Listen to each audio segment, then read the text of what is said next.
Está começando o programa Entrevista, que hoje traz informações sobre o imposto de renda e as novidades para a declaração em 2017.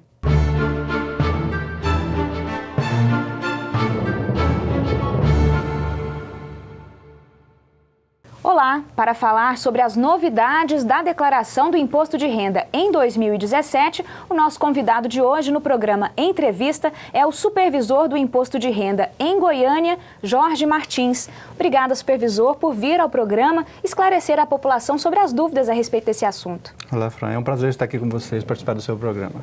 Para esse ano, há várias mudanças nesse processo de prestação de contas ao leão. Vamos começar então falando sobre as mudanças referentes ao aplicativo da Receita e ao programa de geração de declarações. Nós temos algumas novidades de ordem tecnológica para facilitar a vida do contribuinte, né? Como, por exemplo, você disse aí, o programa Receita.net, ele não tem mais necessidade de você baixá-lo, porque ele já vem embutido dentro do programa IRPF 2017. Portanto, você baixando o IRPF, você preenche a declaração e já pode enviar a declaração sem necessidade de usar o Receita.net. Além disso, nós temos algumas novidades com relação à questão do preenchimento da declaração, né? Uma facilidade, você digita um nome, por exemplo, esse nome vai ficar gravado no programa, caso você tenha que repeti-lo, ele já vai aparecer como sugestão para você, né? Além disso, nós temos também a atualização automática do programa, caso tenha uma nova versão, ele vai ser automaticamente atualizado sem necessidade de você baixar essa nova versão para enviar a declaração para a Receita. E nós temos novidade também em relação à questão dos dependentes, porque o dependente com mais de 12 anos, que se ele completou 12 anos até 31 de dezembro do ano passado, obrigatoriamente ele tem que ter CPF para que ele possa ser informado como dependente na declaração. Supervisor, nessa edição do programa, nossa produção foi às ruas para acolher dúvidas que a população tem a respeito do imposto de renda. Vamos conferir? Como que eu fico sabendo que eu tenho que declarar o imposto de renda? Bom, Tereza, está obrigado a declarar imposto de renda a pessoa física residente no Brasil que no ano passado se enquadrou em pelo menos uma das seguintes situações. Recebeu rendimentos tributáveis superiores a R$ 28.559,70. Você recebeu rendimentos isentos ou tributáveis exclusivamente na fonte superiores a R$ 40 mil. Se no ano passado tinha um patrimônio acima de R$ 300 mil. Ou se vendeu algum bem ou direito sujeito ao pagamento do imposto, que é o chamado ganho de capital, ele também está obrigado a declarar. Ou então, se ele aplicou no mercado financeiro de renda variável, o mercado de ações, mesmo tendo prejuízo, está obrigado a declarar. Ou seja, se ele enquadrou em pelo menos uma dessas situações, vai estar obrigado a declarar imposto de renda. De forma mais detalhada, então, como ficam os proventos de atividade rural? A Receita da Atividade Rural, inclusive, também é uma das obrigações de declarar se ele teve uma receita bruta acima de R$ 140 mil, né? Por quê? Porque a Receita da Atividade Rural, ela é de forma beneficiada a sua tributação. Ela é tributada somente 20%. Mesmo que você tenha uma receita, um lucro da atividade acima de 20% da receita bruta, vai ser tributado na pessoa física somente 20%. Por exemplo, você teve R$ 1 milhão de receita bruta e 600 mil de despesas. Quer dizer, o lucro seu é 400, mas vai para a declaração do imposto de renda somente 200 para ser tributado junto na pessoa física. É um sistema diferenciado, né? No caso dos rendimentos não tributáveis, que tipo de rendimentos se enquadram nesse quesito e qual é o pré-requisito? Bom, são os considerados isentos ou não tributáveis, para a Receita Federal é uma coisa só.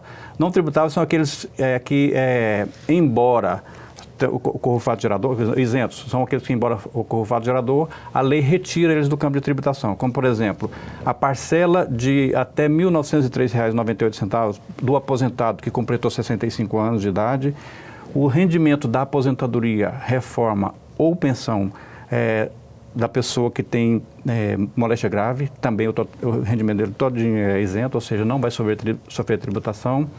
Também nós temos como exemplo de rendimento isento o lucro distribuído das empresas, né? Quer dizer, a parte que o empresário recebe a título de lucro distribuído, ele também é isento do imposto de renda, ou seja, não sofre tributação da pessoa física. E no caso das heranças, como fica? O rendimento da herança, ele também entra como rendimento isento. Portanto, quando a pessoa recebe uma herança, ele vai declarar os bens recebidos e a contrapartida, ou seja, o valor exato do valor dos bens que ele recebeu, ele vai jogar como rendimento isento para justificar essa variação patrimonial. Vamos então agora para a pergunta da Raslaine Machado. E quem mora fora do Brasil tem que declarar imposto de renda? Não, a pessoa residente no exterior, quer dizer, ele não deve declarar imposto de renda. Como eu disse no início, a pessoa física residente no Brasil está obrigada a declarar. A pessoa física não residente no Brasil, ele não declara imposto de renda, embora ele pague imposto em algumas situações. Porque a pessoa está obrigada a pagar imposto se ele receber rendimentos aqui no Brasil, né, se ele for residente, ou no exterior. Agora, se ele for residente no exterior, ele só vai pagar imposto dos rendimentos recebidos no Brasil. Só que, nesse caso, por residir no exterior, ele paga imposto de forma definitiva, mas não tem que fazer declaração de imposto de renda.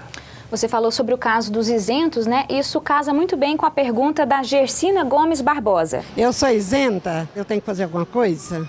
A pessoa que não se enquadrar em nenhuma das condições que obriga a declarar, ela não precisa fazer mais nada para manter o CPF regular, uma vez que já foi extinto há alguns anos a declaração de isento.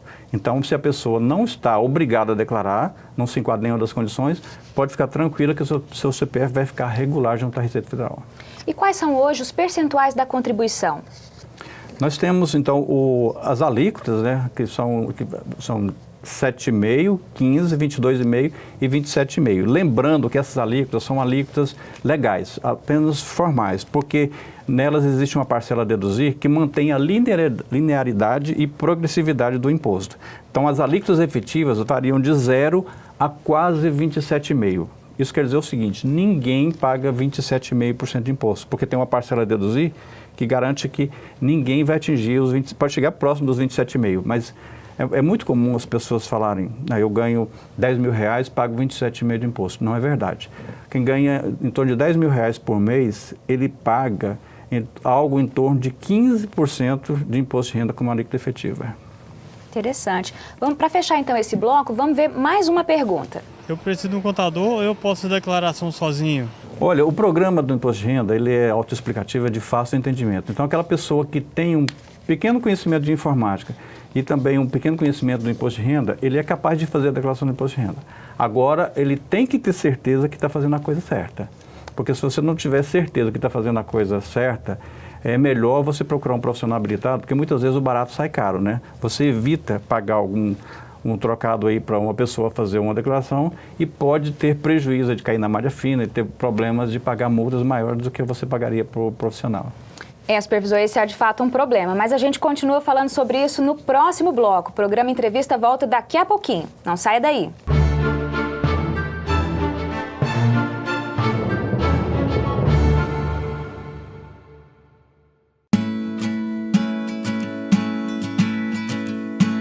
Ao acessar o sistema do STJ para o peticionamento eletrônico, deu para verificar desde o início que era um sistema seguro, eficaz e muito rápido. Tanto que do protocolo até a decisão do ministro não demorou mais do que 4 ou 5 dias.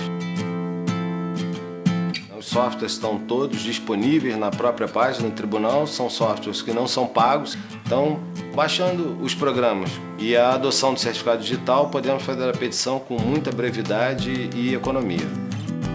O fato de ser pioneiro foi interessante, porque o próprio site do STJ foi pioneiro, já estava no ar há mais de uma semana. Então eu até atribuo o fato de ter sido o primeiro a peticionar eletronicamente uma grande coincidência.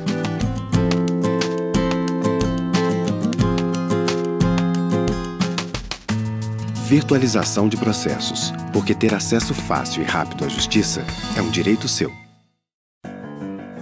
Você fica constrangido quando encontra uma pessoa com deficiência? Então, está na hora de mudar. Deficiência não é doença e essas dicas são para você. Risque do seu vocabulário palavras como surdo-mudo, surdinho ou mudinho. Use a palavra surdo para se referir a pessoas que não ouvem. Mesmo que o surdo esteja acompanhado de um intérprete, fale sempre dirigindo-se a ele e não ao intérprete. O surdo pode se comunicar com você por meio da linguagem de sinais, da escrita ou pela linguagem labial. Neste caso, fique de frente para ele e fale pausadamente. Nos eventos promovidos por órgãos públicos, os surdos têm direito à presença de um intérprete. É um direito garantido por lei.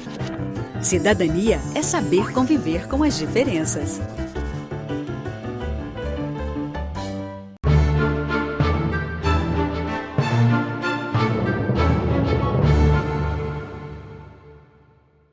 O programa Entrevista está de volta hoje conversando com o supervisor do Imposto de Renda em Goiânia. Supervisor, no bloco anterior a gente falou que é um problema cair na malha fina. Que problema exatamente pode ser esse? Na verdade, a malha fina, as pessoas morrem de medo da malha fina. Muitas vezes é uma questão apenas técnica, questão de apresentação de documentos, né? Mas a malha funciona da seguinte forma. Nós temos aí em Goiás em torno de 900, estamos esperando em torno de 900 mil declarações entregues neste ano. Em torno de 5 a 7% dessas declarações são retidas para que a pessoa possa justificar, né, em muitos casos, aquelas informações, principalmente de deduções de despesas médicas, com plano de saúde, enfim. Então, ele é retido para que ele possa comprovar quando tem, assim, muitas deduções, ou então algumas questões, assim, mais objetivas, como, por exemplo, quando ele comete erros de omitir rendimentos, declarar um imposto de renda retido na fonte maior do que foi informado pela fonte pagadora. Enfim, em muitos casos não é por erro do contribuinte, apenas por questão de comprovar aquelas deduções junto à Receita Federal. Quem tem direito à restituição? O imposto de renda funciona da seguinte forma. Quando a pessoa recebe, suponhamos, vamos falar com base no salário, fica melhor. Lá nos meses de janeiro até dezembro, no ano anterior, as pessoas recebem o salário, né, o rendimento, e dependendo do valor, se for acima de R$ 2.400, o valor líquido, vai haver o quê? Ele joga esse valor na tabela, vai sofrer incidência do imposto retido na fonte. O que é isso? É o imposto que a fonte pagadora calcula e já retém, já retira do salário, você recebe o salário líquido, e esse valor então fica retido pela fonte pagadora, por isso chama imposto de renda retido na fonte. Isso é apenas uma antecipação do imposto que é feito para que a máquina administrativa se mantenha, porque a apuração do imposto mesmo ocorre só no final do ano e por ocasião da declaração do imposto de renda no ano seguinte. Então, tanto o imposto retido na fonte quanto o carnê-leão, que são recolhidos mês a mês, são antecipações. Aí, por ocasião da declaração do imposto de renda, que apura o imposto efetivamente, é o imposto devido. Suponhamos que durante o ano foi retido R$ 1.000 por mês, R$ 12.000 durante o ano. E na declaração, como pode deduzir despesas médicas, com instrução e tudo, vamos supor que apurou o imposto devido de R$ 8.000.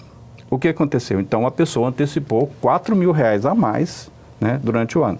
Então, a partir do mês de junho, a Receita Federal começa então a restituir o valor que foi pago, foi antecipado indevidamente pelas pessoas. Então, esses R$ 4.000 foram devolvidos, inclusive com juros da taxa Selic a partir do mês de maio. E acontece o contrário também quando a pessoa tem mais de uma fonte pagadora, então entra em outra alíquota. Exatamente. Como eu disse anteriormente, as alíquotas do imposto de renda são progressivas. Pelo fato de elas serem progressivas, quando a pessoa tem mais de uma fonte de renda, o que acontece? Cada uma calcula o imposto a ser retido individualmente. E é lógico que, nesse caso, o imposto retido, o imposto calculado por cada uma das fontes pagadoras, mesmo que você somando os dois, vai dar menor do que se tivesse sido por uma fonte só, por causa da progressividade das alíquotas. Então, nesse caso, é muito comum a pessoa ter retido durante o ano um valor menor do que o apurado na declaração. Então, vamos supor que nesse exemplo que eu dei, se a pessoa tinha duas fontes de renda, o valor retido não foi 12.000 durante o ano, foi apenas R$ 5.000. O que aconteceu? O imposto efetivamente apurado foi de 8.000, nesse caso ele vai ter que complementar com mais 3.000 a partir da entrega da declaração. É a mordida do leão, né? É a segunda mordida do leão, né? Porque as mordidas ocorreram durante todo o ano. Agora a gente vai para uma pergunta do Júlio César, ele quer saber sobre dedução do imposto. Qual o limite que pode deduzir entre educação e saúde? Bom, as despesas com saúde, despesas médicas, plano de saúde, elas não têm limites, desde que seja comprovado. Então, é necessário que a pessoa comprove isso aí. Despesas com educação tem um limite em torno de R$ 3.500 por cada aluno, né? Ele pode deduzir também previdência oficial, sem limite, previdência privada, limitada a 12% dos rendimentos tributáveis, pensão alimentícia, desde que seja homologada judicialmente ou por escrituras públicas de separação, e também pode ser deduzido isso diretamente do imposto, por exemplo, a contribuição previdenciária paga para a empregada doméstica. Esse valor é totalmente deduzido, limitado a R$ 1.120 por ano, né? E também você pode deduzir diretamente do imposto as doações feitas para o Fundo de Direito da Criança e do Adolescente, do idoso. Eu gostaria de saber o que mudou com a declaração dos menores de idade. Na verdade, até o ano passado, o dependente, para ser incluído na declaração, só era obrigado a ter CPF se ele tivesse mais de 14 anos. Então, nós tivemos essa mudança de redução da idade para a obrigação de ter o CPF para ser incluído como dependente. essa idade agora é de 12 anos. Ele completou 12 anos até 31 de dezembro do ano passado, então é necessário que ele tenha CPF para ser incluído como dependente na declaração. Uma mesma pessoa, por exemplo, uma criança ou um idoso, pode ser declarado como dependente de dois contribuintes diferentes? Não, a lei prevê uma situação da pessoa ser dependente de duas declarações quando há uma mudança de status durante o exercício. Como, por exemplo, a pessoa era dependente do pai e depois casou-se. Aí, no segundo semestre, ou seja, depois do casamento, passou a ser dependente do marido. Então, é uma situação prevista em lei, né? Mas, de forma técnica, é muito difícil de ser, inclusive, regulada, né, na Receita Federal. Então, normalmente, o programa ele recusa declarações de mais de um dependente, quer dizer, quando a pessoa entra como dependente de mais de uma declaração. Trazer uma situação hipotética, mas que faz parte da vida de muita gente. Um casal separado, o pai paga a escola e a mãe paga, suponha, o plano de saúde. Como fica? Bom, vamos esclarecer como é que funciona a questão das deduções. Primeiro, é bom salientar o seguinte: cada pessoa, ele carrega consigo os rendimentos, despesas e bens para onde ele vai. Assim, por exemplo, um dependente, ele tem, então, se ele vai declarar sozinho, uma pessoa, se ele declara sozinho, ele vai declarar os seus rendimentos, despesas e bens. Se ele entra como dependente em qualquer declaração, ele vai levar para aquela declaração os rendimentos, despesas e bens. Vamos pegar um exemplo aqui. O pai paga o plano de saúde ou qualquer despesa aí para ele, para a esposa e para os filhos. E vão colocar mais um terceiro, um irmão dele também. Bom, nesse caso aí o que acontece? Vamos supor que o pai declara sozinho e a mãe declara ela e os filhos. Porque o dono da despesa não é quem paga, e sim quem tem o serviço colocado à disposição. Assim, por exemplo, nesse exemplo que eu dei, o pai vai poder descontar o plano de saúde somente a parte dele do plano de saúde, mesmo que ele tenha pago todo mundo. A mãe pode descontar dela, porque ela declara em separado, e dos filhos. Por que ela vai incluir os filhos? Como eu disse, os filhos vão levar as despesas dele para onde vai. Então, nesse caso aí, como o dependente tem o plano de saúde, a parte do plano de saúde dele vai para a declaração da mãe, porque ele está como dependente na declaração da mãe, né? E não precisa, nesse caso aí, a mãe ressarcir ao esposo, porque faz parte do grupo familiar. Agora, o irmão dele, que também fez parte do plano de saúde, ele pode usar aquela dedução do seu plano de saúde, desde que ele comprove o ressarcimento ao irmão dele do plano de saúde, porque ele não faz parte do grupo familiar. Interessante. Vamos para mais uma pergunta, agora é da Tatiele Silva. Qual a documentação que os autônomos precisam apresentar? Os profissionais liberais, né, desde o ano passado, eles têm uma obrigação bem maior do que nos anos anteriores.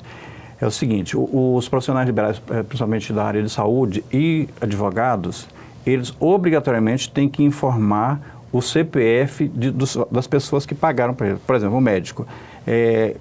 Ele, durante o ano, no consultório dele, ele recebeu valores pagos por consultas. Ele obrigatoriamente tem que informar individualmente o CPF de cada pessoa que pagou para ele. Inclusive, se a pessoa pagou para o dependente, tem que informar o CPF de quem pagou e o CPF do dependente, que foi o que recebeu o serviço prestado. Com isso, a Receita fecha um gargalo, né? Certamente. Com isso, a Receita Federal tem condição de depois exigir que o contribuinte, quando ele declara que pagou uma despesa médica, essa despesa médica seja confirmada pelo profissional, né, na sua declaração. Então, esse cruzamento aí pode fazer a retenção de declaração em malha fina. Agora a dúvida é da Antonieta, filha Alexandre. Até quando eu posso enviar a declaração do imposto de renda? O prazo para a entrega da declaração, né, que começou no dia 2 e vai até o dia 28 de abril, às 23 horas e 59 minutos. Então, o prazo final, 28 de abril, às 23 horas e 59 minutos. Quanto mais tarde entregar a declaração, mais tarde também a restituição, né? A ordem de entrega do pagamento da restituição é a mesma da ordem da entrega das declarações. É lógico que, em obediência ao Estatuto do Idoso, a pessoa que tem mais de 60 anos, ele tem prioridade. Além desse, também tem prioridade o titular ou qualquer dependente que tenha moléstia grave ou alguma deficiência física ou mental. Se marcar essa condição, quando estiver preenchendo a declaração, essa declaração passa a ser prioritária também. Ele vai receber no primeiro lote, se não cair na malha, e talvez metade do segundo. A partir daí, Aí, nos casos normais, quem entregou na primeira semana deve receber no segundo lote. E qual é a expectativa, tanto no Brasil quanto aqui em Goiás, a respeito do número de contribuintes, o número de declarações? A expectativa no Brasil é um pouco mais de 28 milhões de declarações. Aqui em Goiás, nós estamos esperando em torno de 900 mil declarações entregues até dia 28 de abril. Tá certo, então, supervisor, muito obrigada por participar com a gente e esclarecer tantas dúvidas a respeito do imposto de renda. Foi um prazer estar aqui com vocês, estou sempre à disposição. Esse foi o programa Entrevista, que hoje falou com o supervisor do Imposto de Renda em Goiânia, Jorge Martins. O programa Entrevista fica por aqui. Nós agradecemos a sua audiência, a sua companhia e até a próxima.